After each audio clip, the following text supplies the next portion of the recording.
हाँ जी, 9th unit है, उसका फर्स्ट चैप्टर है conductor, insulator and semi conductor. ਆਪਾਂ ਜਿਹੜੇ ਸੋਲਿਡਸ ਹੈ ਉਹਨਾਂ ਦੀ ਕਲਾਸੀਫਿਕੇਸ਼ਨ ਦੇਖਾਂਗੇ on the basis of their conductivity. First ਹੈਗੇ ਮੈਟਲ ਕੰਡਕਟਰਸ, ਠੀਕ ਹੈ। ਉਹ ਵਾਲੇ ਸੋਲਿਡਸ ਜਿਨ੍ਹਾਂ ਦੀ ਕੰਡਕਟਿਵਿਟੀ ਬਹੁਤ ਜ਼ਿਆਦਾ ਹੈ, ਹਾਈ ਹੈ ਮੀਨਸ, ਅਤੇ ਰਜਿਸਟਿਵਿਟੀ ਆਪਣੇ ਕੋਲ ਲੋ ਹੈ। ਫੋਰ ਐਗਜ਼ਾਮਪਲ ਤੁਹਾਡੇ ਕੋਲ ਐਲੂਮੀਨੀਅਮ ਹੈ, ਕਾਪਰ ਹੈ, ਸਿਲਵਰ ਹੈ, ਠੀਕ ਹੈ। ਇੰਸੂਲੇਟਰ ਮੀਨਸ ਜਿਹੜੇ ਉਹ ਵਾਲੇ ਸੋਲਿਡਸ ਜਿਨ੍ਹਾਂ ਦੀ ਕੰਡਕਟਿਵਿਟੀ ਲੋ ਹੈ ਅਤੇ ਰਜਿਸਟਿਵਿਟੀ ਵੈਰੀ ਹਾਈ ਹੈ, ਉਹ ਹੈਗੇ insulator. For example rubber, plastic. Semiconductors means ਜਿਨ੍ਹਾਂ ਦੀ ਕੰਡਕਟਿਵਿਟੀ ਅਤੇ ਰਜਿਸਟਿਵਿਟੀ ਦੀ ਜਿਹੜੀ ਵੈਲਿਊ ਹੈ ਉਹ ਇਨ ਬਿਟਵੀਨ ਹੈਗੀ ਆ ਮੈਟਲ ਕੰਡਕਟਰ ਅਤੇ ਮੈਟਲ ਇੰਸੂਲੇਟਰ ਦੀ। ਉਹ ਜਿਹੜੇ ਸੋਲਿਡਸ ਹੈਗੇ ਉਹ ਹੈਗੇ ਸੈਮੀ ਕੰਡਕਟਰਸ, ਠੀਕ ਹੈ। ਸੈਮੀ ਕੰਡਕਟਰਸ ਹੈਗੇ ਜਿਹੜੇ ਦੋ ਟਾਈਪਸ ਦੇ ਹੈ, ਐਲੀਮੈਂਟਲ ਸੈਮੀ ਕੰਡਕਟਰਸ ਅਤੇ compound semiconductor. Elemental semiconductor means ਜਿਹੜੇ ਨੈਚੁਰਲ ਫਾਰਮ ਦੇ ਵਿੱਚ ਆਪਣੇ ਕੋਲ ਕੀ ਹੈ ਮਿਲਦੀ ਹੈ, ਅਤੇ ਕੰਪਾਊਂਡ ਸੈਮੀ ਕੰਡਕਟਰ ਜਿਨ੍ਹਾਂ ਨੂੰ ਆਪਾਂ ਮੈਟਲਸ ਨੂੰ ਕੰਪਾਊਂਡਿੰਗ ਕਰਕੇ ਕੀ ਹੈ ਬਣਾਉਂਦੇ ਆ, ਉਹ ਹੈਗੇ ਹੈ ਕੰਪਾਊਂਡ ਸੈਮੀ ਕੰਡਕਟਰਸ। ਅਤੇ ਨੈਕਸਟ ਹੈ energy bands of solids, band theory of solids. Bohr theory of atomic spectra ਦੇ ਨਾਲ, ਠੀਕ ਹੈ। ਅਤੇ ਅਗਰ ਆਪਾਂ ਯੂਜ਼ ਕਰਾਂਗੇ ਕੰਸੈਪਟ ਇਲੈਕਟ੍ਰੋਨਿਕ ਕੌਨਫੀਗਰੇਸ਼ਨ ਦਾ, ਅਤੇ ਜਿਹੜੇ ਇਲੈਕਟ੍ਰੋਨਸ ਹੈਗੇ ਆ ਆਈਸੋਲੇਟਡ ਐਟਮ ਦੇ ਵਿੱਚ, ਉਸ ਦੀ ਜਿਹੜੀ ਐਨਰਜੀ ਹੈ definite discrete amount of energy ਹੋਏਗੀ ਕਰਸਪੋਂਡਿੰਗ ਟੂ ਡਿਫਰੈਂਟ ਸ਼ੈਲ ਦੇ ਨਾਲ ਅਤੇ ਸਬ ਸ਼ੈਲ ਦੇ। ਡਿਫਰੈਂਟ ਸ਼ੈਲ 'ਤੇ ਜਿਹੜਾ ਸਬ ਸ਼ੈਲ ਹੈ ਉਸ ਦੀ ਡੈਫੀਨੇਟ ਅਮਾਊਂਟ ਆਫ ਐਨਰਜੀ ਹੈ, ਠੀਕ ਹੈ। ਮੀਨਸ ਆਈਸੋਲੇਟਡ ਸਿਸਟਮ ਦੇ ਵਿੱਚ ਵੈਲ ਡਿਫਾਈਨਡ ਜਿਹੜੇ ਐਨਰਜੀ ਲੈਵਲਸ ਹੈਗੇ ਆ ਇਲੈਕਟ੍ਰੋਨ ਦੇ, ਉਹ ਹੈਗੇ ਇੱਕ ਆਈਸੋਲੇਟਡ ਐਟਮ ਦੇ ਵਿੱਚ। ਹੁਣ ਅਗਰ ਆਪਾਂ ਐਨਰਜੀ ਲੈਵਲਸ ਦੀ ਗੱਲ ਕਰੀਏ ਤਾਂ ਕੰਸੀਡਰ ਕਰੀਏ ਕੋਈ ਵੀ ਸਿਲੀਕੋਨ ਦਾ ਆਪਣੇ ਕੋਲ ਐਟਮ ਹੈ ਜਾਂ ਜਰਮੇਨੀਅਮ ਦਾ ਐਟਮ ਹੈਗੇ ਜਿਸ ਦੇ ਵਿੱਚ N ਐਟਮਸ ਹੈ ਆਪਣੇ ਕੋਲ, ਠੀਕ ਹੈ। ਤਾਂ ਹਰ ਇੱਕ ਜਿਹੜਾ ਐਟਮ ਹੈਗਾ ਕ੍ਰਿਸਟਲ ਦੇ ਵਿੱਚ ਉਹ ਇੱਕ ਲੈਟਿਸ ਸਾਈਡ ਦੇ ਉੱਪਰ ਇੱਕ ਹੈਗਾ ਬਣਿਆ ਹੋਇਆ ਹੈਗਾ, ਠੀਕ ਹੈ। ਸਿਲੀਕੋਨ ਦਾ ਅਗਰ ਆਪਾਂ ਸਿਲੀਕੋਨ ਐਟਮ ਦੀ ਕੌਨਫੀਗਰੇਸ਼ਨ ਦੇਖੀਏ, ਅਟੋਮਿਕ ਨੰਬਰ ਉਸਦਾ 14 ਹੈ, ਤਾਂ ਆਪਣੇ ਕੋਲ ਕੀ ਆ ਜਾਏਗਾ 1s2 2s2 2p6 3s2 3p2। ਅਤੇ ਜਰਮੇਨੀਅਮ ਐਟਮ ਦੇ ਲਈ 32 ਅਟੋਮਿਕ ਨੰਬਰ ਹੈ, ਉਸਦੀ ਇਲੈਕਟ੍ਰੋਨਿਕ ਕੌਨਫੀਗਰੇਸ਼ਨ ਆਪਾਂ ਲਿਖ ਸਕਦੇ ਹਾਂ। ਹੁਣ ਇਹਨਾਂ ਦੋਨੋਂ ਜਿਹੜੇ ਐਟਮਸ ਹੈ ਇਹਨਾਂ ਦੇ ਵਿੱਚ ਜਿਹੜੇ ਬੇਲੈਂਸ ਇਲੈਕਟ੍ਰੋਨਸ ਹੈ ਮੀਨਸ ਬਾਹਰਲੇ ਜਿਹੜੇ ਇਲੈਕਟ੍ਰੋਨਸ ਹੈ ਉਹ ਕਿਹੜੇ ਹੈ, ਉਹਨਾਂ ਦੀ ਗਿਣਤੀ ਹੈਗੀ ਹੈ ਏਜ ਦੇ ਵਿੱਚ s2 ਹੈ, p2 ਹੋ ਗਿਆ ਮੀਨਸ 4 ਹੈ ਏਜ ਦੇ ਵਿੱਚ ਵੀ, ਮੀਨਸ ਬੇਲੈਂਸ ਜਿਹੜੇ ਇਲੈਕਟ੍ਰੋਨਸ ਹੈ ਉਹਨਾਂ ਦੀ ਜਿਹੜੀ ਗਿਣਤੀ ਹੈ ਉਹ 4 ਹੈ, ਠੀਕ ਹੈ। ਤਾਂ ਟੋਟਲ ਨੰਬਰ ਆਫ ਜਿਹੜੇ ਬੇਲੈਂਸ ਇਲੈਕਟ੍ਰੋਨ ਹੈਗੇ ਹੈ ਕ੍ਰਿਸਟਲ ਆਫ ਸਿਲੀਕੋਨ ਦੇ ਵਿੱਚ ਉਹ ਕਿੰਨੇ ਹੋਣਗੇ 4n, ਬਿਕੋਜ਼ ਇੱਕ ਕ੍ਰਿਸਟਲ ਦੇ ਵਿੱਚ n ਐਟਮਸ ਹੈ। ਹੁਣ ਜਿਹੜਾ ਮੈਕਸੀਮਮ ਨੰਬਰ ਆਫ ਇਲੈਕਟ੍ਰੋਨਸ ਹੈਗੇ in the outer orbit of silicon can be 8। Silicon ਦੇ ਕੇਸ ਦੇ ਵਿੱਚ ਅਗਰ ਆਪਾਂ ਮੈਕਸੀਮਮ ਦੇਖੀਏ ਇੱਥੇ ਤਾਂ 4 ਹੈ, ਅਗਰ ਆਪਾਂ ਮੈਕਸੀਮਮ ਦੀ ਗੱਲ ਕਰੀਏ ਹੁਣ ਪੀ ਦੇ ਵਿੱਚ ਕਿੰਨੇ ਹੋਣੇ ਚਾਹੀਦੇ 8, ਇੱਥੇ 2 ਹੈ ਮੀਨਸ 6 ਹੋਰ ਆਉਣੇ ਚਾਹੀਦੇ ਆ, ਤਾਂ 6 + 2 8 ਹੋ ਗਏ। ਤਾਂ ਬਾਹਰਲੇ ਜਿਹੜਾ ਆਰਬਿਟ ਹੈ ਉਸ ਦੇ ਵਿੱਚ 8 ਇਲੈਕਟ੍ਰੋਨਸ ਹੋਣੇ ਚਾਹੀਦੇ ਆ। ਇਟ ਮੀਨਸ ਜਿਹੜੇ 4n ਬੇਲੈਂਸ ਇਲੈਕਟ੍ਰੋਨਸ ਹੈਗੇ ਆ ਉਹਨਾਂ ਦੇ ਲਈ ਐਨਰਜੀ ਜਿਹੜੀਆਂ ਸਟੇਟਸ ਉਹ ਆਪਣੇ ਕੋਲ ਕਿੰਨੀਆਂ ਹੈਗੀਆਂ 8n, ਠੀਕ ਹੈ। ਹੁਣ ਤੁਹਾਡੇ ਕੋਲ ਇੰਟਰ ਅਟੋਮਿਕ ਜਿਹੜਾ ਸਪੇਸਿੰਗ ਹੈਗੀ ਹੈ r, ਉਸ ਦੇ ਵਿੱਚ ਅਤੇ ਜਿਹੜੀ ਐਨਰਜੀ ਹੈਗੀ ਹੈ ਉਸ ਦੇ ਵਿੱਚ ਇੱਕ ਆਪਾਂ ਗ੍ਰਾਫ ਡਰੋ ਕਰਾਂਗੇ, ਇੱਕ ਡਾਇਗਰਾਮ ਡਰੋ ਕਰਾਂਗੇ ਜਿਸ ਨੂੰ ਆਪਾਂ ਕਹਾਂਗੇ ਐਨਰਜੀ ਬੈਂਡ, ਠੀਕ ਹੈ। ਐਨਰਜੀ ਬੈਂਡ ਦੀ ਇੱਥੇ ਸਪਲਿਟਿੰਗ ਦੇਖਣੀ ਹੈ ਕਿਵੇਂ ਹੋਏਗੀ। ਐਕਸ ਐਕਸਿਸ ਦੇ ਅਲੋਂਗ ਇੰਟਰ ਅਟੋਮਿਕ ਸਪੇਸਿੰਗ ਲੈ ਕੇ ਚੱਲਣੀ ਹੈਗੀ r, ਅਤੇ ਵਾਈ ਐਕਸਿਸ ਦੇ ਅਲੋਂਗ ਆਪਣੇ ਕੋਲ ਐਨਰਜੀ।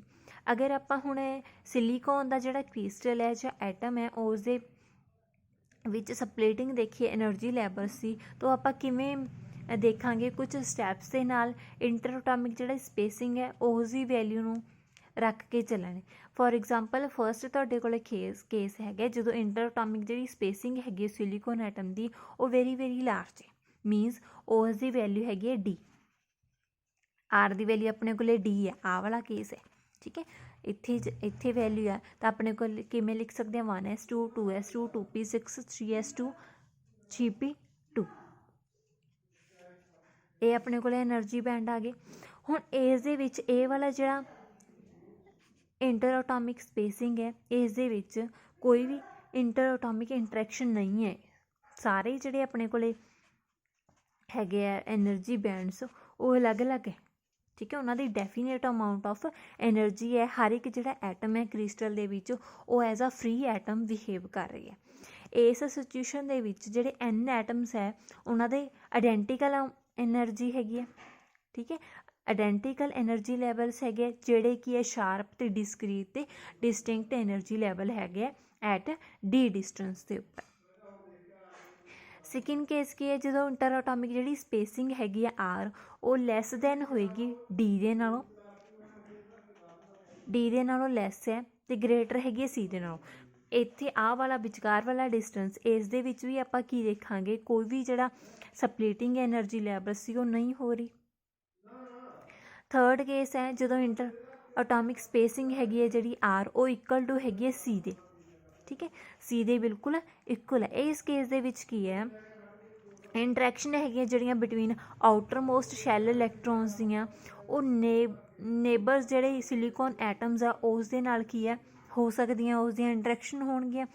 ਇਸ ਰਿਜ਼ਲਟ ਦੇ ਨਾਲ ਜਿਹੜੀ ਐਨਰਜੀ ਹੈਗੀ ਹੈ ਇਲੈਕਟ੍ਰੋਨਸ ਦੀ 3s ਅਤੇ 3p ਲੈਵਲ ਸੀ ਉਹ ਕੀ ਹੈ ਸਟਾਰਟ ਹੋ ਜਾਏਗੀ, ਚੇਂਜ ਹੋਣੀ ਸਟਾਰਟ ਹੋ ਜਾਏਗੀ, ਉਹਨਾਂ ਦੀ ਐਨਰਜੀ ਚੇਂਜ ਹੋਣੀ ਸਟਾਰਟ ਹੋਊਗੀ। ਇਸ ਦੇ ਉੱਪਰ ਸੀ ਦੇ ਉੱਪਰ ਜਿਹੜੇ ਨੇਬਰਸ ਦੇ ਵਿੱਚ ਹੈਗੇ ਸਿਲੀਕੋਨ ਐਟਮ ਇਸ ਡਿਸਟੈਂਸ ਦੇ ਉੱਪਰ ਆ ਕੇ ਉਹਨਾਂ ਦੇ ਨਾਲ ਇੰਟਰੈਕਸ਼ਨ ਹੋਣੀਆਂ ਸਟਾਰਟ ਹੋਣਗੀਆਂ।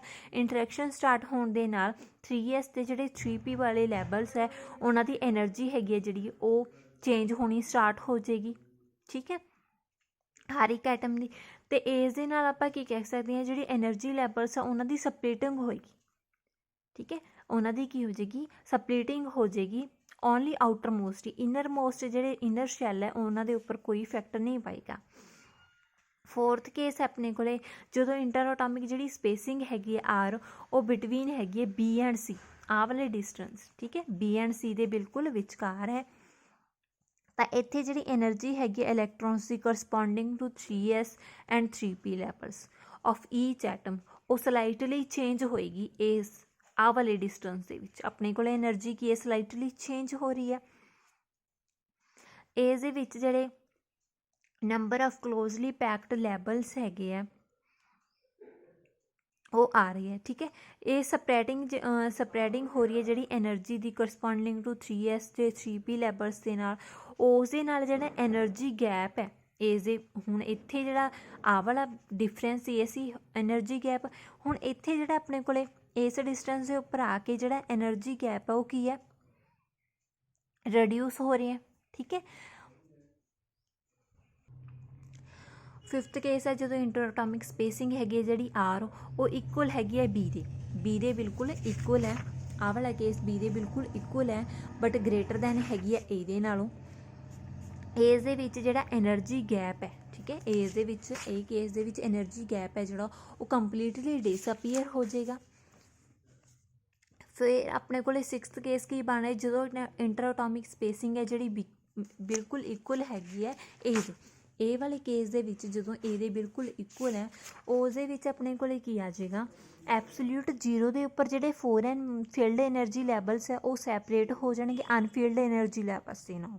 ਜਿਹੜੇ ਫੀਲਡ ਐਨਰਜੀ ਲੈਵਲ ਹੈ ਉਹ ਅਨਫੀਲਡ ਦੇ ਨਾਲੋਂ ਸੈਪਰੇਟ ਹੋ ਜਾਣਗੇ। ਜਦੋਂ ਉਹਨਾਂ ਦੀ ਸੈਪਰੇਸ਼ਨ ਹੋਈ ਹੈ ਤਾਂ ਉਹ ਵਾਲਾ ਜਿਹੜਾ ਐਨਰਜੀ ਗੈਪ ਹੈ ਉਸ ਨੂੰ ਆਪਾਂ ਕਹਾਂਗੇ ਐਨਰਜੀ ਬੈਂਡ ਗੈਪ ਅਤੇ ਉਸ ਨੂੰ ਡਿਨੋਟ ਕਰਾਂਗੇ ਈਜੀ ਦੇ ਨਾਲ। ਹੁਣ ਇਹ ਨੀਚੇ ਵਾਲੇ ਮੀਨਸ ਇਹ ਤੁਹਾਡੇ ਕੋਲ ਫੀਲਡ ਹੈ, ਫੀਲਡ ਲੈਵਲਸ ਹੈ ਅਤੇ ਐਮਪਟੀ ਦੋਨਾਂ ਦੀ ਸੈਪਰੇਸ਼ਨ ਹੋਗੀ ਜਦੋਂ ਡਿਸਟੈਂਸ ਆਪਣੇ ਕੋਲ R is equals to A ਹੈ। ਇਸ ਕੇਸ ਦੇ ਵਿੱਚ ਆਹ ਵਾਲਾ ਜਿਹੜਾ ਡਿਸਟੈਂਸ ਹੈ ਉਸ ਨੂੰ ਆਪਾਂ ਕਹਾਂਗੇ ਐਨਰਜੀ ਬੈਂਡ ਗੈਪ ਡਿਨੋਟ ਕਰਾਂਗੇ ਈਜੀ ਦੇ ਨਾਲ। ਅਤੇ ਨੀਚੇ ਵਾਲਾ ਜਿਹੜਾ ਲੋਅਰ ਬੈਂਡ ਹੈ ਕੰਪਲੀਟਲੀ ਫਿਲਡ ਬੈਂਡ ਹੈ ਇਸ ਨੂੰ ਆਪਾਂ ਕਹਾਂਗੇ ਬੈਲੈਂਸ ਬੈਂਡ, ਠੀਕ ਹੈ। ਅੱਪਰ ਵਾਲਾ ਜਿਹੜਾ ਬੈਂਡ ਹੈ ਉਹ ਕੀ ਹੈਗਾ ਅਨਫੀਲਡ ਬੈਂਡ ਹੈ, ਐਮਪਟੀ ਹੈ, ਉਹ ਹੈਗਾ ਕੰਡਕਸ਼ਨ ਬੈਂਡ, ਠੀਕ ਹੈ। ਉਸ ਤੋਂ ਬਾਅਦ ਹੈਗਾ difference between balance conduction and energy band gap. Balance band ਤੁਹਾਨੂੰ ਹੁਣੀ ਦੱਸਿਆ, ਬੈਲੈਂਸ ਬੈਂਡ ਮੀਨਸ ਆਹ ਵਾਲਾ ਲੋਅਰ ਵਾਲਾ ਜਿਹੜਾ ਲੈਵਲ ਹੈ ਫੀਲਡ ਵੀ ਹੋ ਸਕਦਾ ਹੈ, ਪਾਰਸ਼ਲੀ ਫੀਲਡ ਵੀ ਹੋ ਸਕਦਾ ਹੈ ਅਤੇ ਕੰਪਲੀਟਲੀ ਫੀਲਡ ਵੀ ਹੋ ਸਕਦਾ ਹੈ, ਠੀਕ ਹੈ, ਬਟ ਇਹ ਐਮਪਟੀ ਨਹੀਂ ਹੋਏਗਾ ਇਹ ਵਾਲਾ ਬੈਂਡ। ਕੰਡਕਸ਼ਨ ਬੈਂਡ ਆਪਣੇ ਕੋਲੇ ਕੀ ਹੈਗਾ, ਐਨਰਜੀ ਬੈਂਡ ਡਾਇਗਰਾਮ ਦੇ ਵਿੱਚ ਆਪਾਂ ਕੰਡਕਸ਼ਨ ਬੈਂਡ ਜਿਹੜਾ ਅੱਪਰ ਵਾਲਾ ਬੈਂਡ ਹੈ ਜਿਸ ਦੇ ਉੱਪਰ 0 ਕੈਲਵਿਨ ਦੇ ਉੱਪਰ ਆਪਣੇ ਕੋਲੇ ਜਿਹੜੇ ਇਲੈਕਟ੍ਰੋਨਸ ਆ ਉਹ ਪ੍ਰੈਜ਼ੈਂਟ ਨਹੀਂ ਹੋਣਗੇ। ਜਦੋਂ ਐਟ ਰੂਮ ਟੈਂਪਰੇਚਰ ਦੇ ਉੱਪਰ ਜਿਹੜਾ ਬੈਂਡ ਹੈ ਇਹ ਜਾਂ ਤਾਂ ਐਮਪਟੀ ਹੋ ਸਕਦਾ ਜਾਂ ਪਾਰਸ਼ਲੀ ਫਿਲਡ ਹੋ ਸਕਦਾ ਇਲੈਕਟ੍ਰੋਨਸ ਦੇ ਨਾਲ, ਠੀਕ ਹੈ। ਐਨਰਜੀ ਬੈਂਡ ਗੈਪ, ਉਹਨਾਂ ਦੋਨਾਂ ਦਾ ਜਿਹੜਾ ਗੈਪ ਹੈ ਉਹ ਹੈਗੀ ਐਨਰਜੀ ਬੈਂਡ ਗੈਪ, ਈ ਨਾਲ ਡਿਨੋਟ ਕਰਾਂਗੇ, ਠੀਕ ਹੈ। ਈ ਨੂੰ ਆਪਾਂ ਲਿਖ ਸਕਦੇ ਹਾਂ ਐਚ ਨਿਊ, ਅਤੇ ਨਿਊ ਦੀ ਵੈਲਿਊ ਸਬਸਟੀਟਿਊਟ ਕਰਾਂਗੇ HC/λ। ਐਨਰਜੀ ਬੈਂਡ ਗੈਪ ਹੈਗਾ ਜਿਹੜਾ ਡਿਫਰੈਂਟ ਮਟੀਰੀਅਲਸ ਆ ਉਹ ਕੀ ਹੈ, ਡਿਫਰੈਂਟ ਹੀ ਹੋਏਗਾ।